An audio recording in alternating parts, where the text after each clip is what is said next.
گندم میگه که زبی گندم غنکای زبی خونه زنکای مرده که خودش اوقات کنه بخوای نخوای اوقاتش بینمکای وقتی که خداوند برکت زیاده بگردونه در ده خونه دیگه خیلی پرده جان دانه دانه نمیچینی این خیلی خوشه خطی میچین خوشه خطی میچین یا خوشه حالا مغزی میگن سفید توت میره بی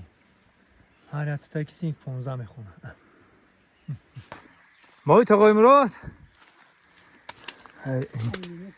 این اورنج خوش این بسته ی اورنج خوش دیگه خیلی جای گب نیست تو خودی دست نختم دیگه خونی رو دیدستیم گلو رو میچینید بناوچه بناوچه خیلی بدانش نه یافتی؟ انا بچه وقتی انجیر که پختنم خیلی میشه این دوست عزیز دیگه ایره نه بوش کو با این انگره بی بچه انگره بی انگره دیدستیم